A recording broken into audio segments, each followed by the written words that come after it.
청취자 여러분 안녕하세요. 오늘은 9월 10일 금요일이에요. 함께 기도하고 오늘의 큐티 시작해요.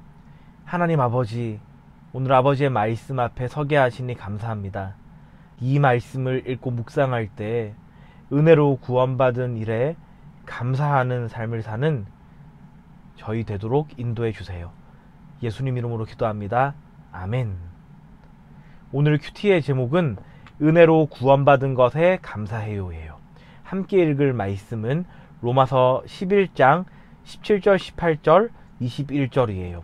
이 석절 말씀 같이 읽을 때 먼저는 쉬운 성경, 이어서 개역개정 성경으로 읽어요.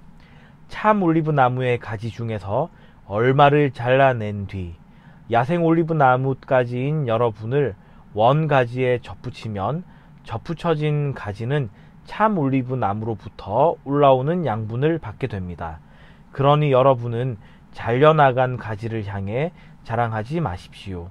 하나님께서 원래 나무에 붙어있던 가지들도 아끼지 않으셨다면 여러분도 아끼지 않으실 것입니다. 또한 가지 얼마가 꺾이었는데 돌 감람나무인 내가 그들 중에 접붙임이 되어 참 감람나무 뿌리의 진액을 함께 받는 자가 되었은즉 그 가지들을 향하여 자랑하지 말라.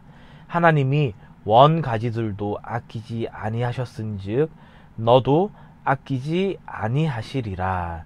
아멘. 오늘 본문에서 사도 바울은 하나님께 택함받고 구원받은 것은 하나님의 은혜로 된 것이기에 감사해야 한다는 사실을 분명하게 전하고 있어요. 우리가 함께 읽은 말씀 17절에 보면 이렇게 기록되어 있죠.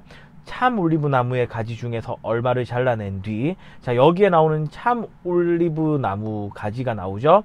자, 이것은 유대인을 가리켜요. 유대인. 자, 그리고 이어서 야생 올리브 나무가지인 여러분. 여기서 야생 나무가지인 여러분이라는 것은 바로 이방인, 그러니까 이 로마 교회에 있는 성도님들을 가리키는 거겠죠.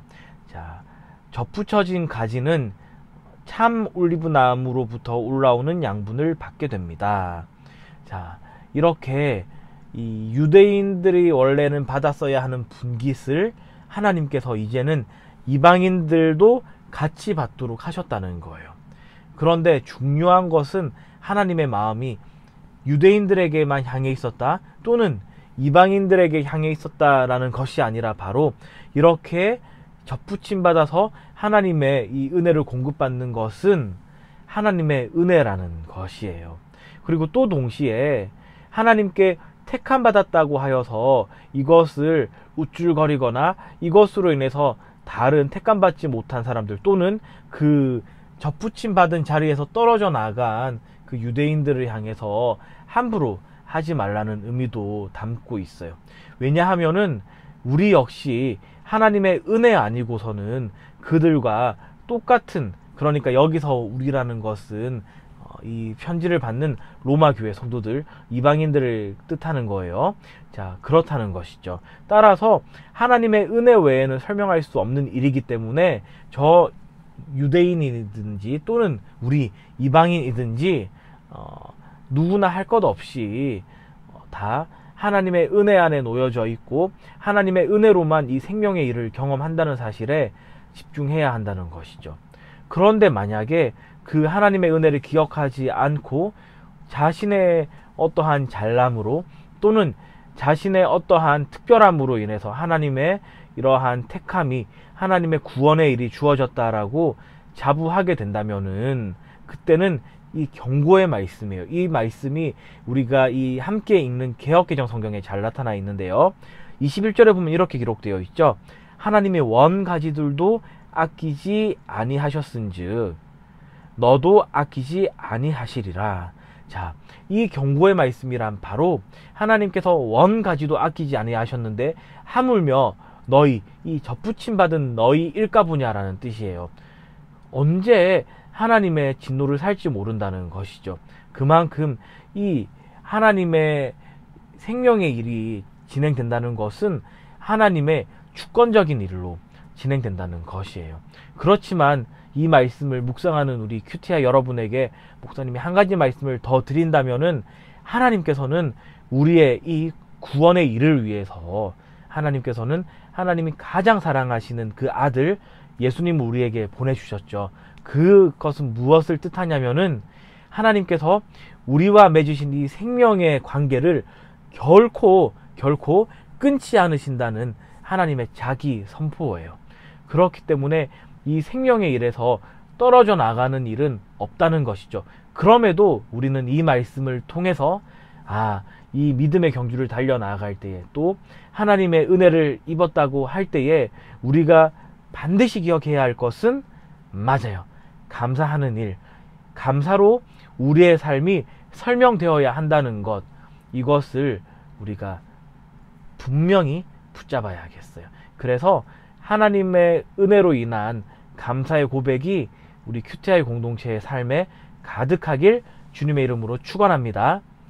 함께 묵상한 내용을 오늘의 질문 통해서 정리해 볼게요. 바울은 왜 로마 교회의 이방인들에게 유대인을 향해 구원을 자랑하지 말라고 했나요?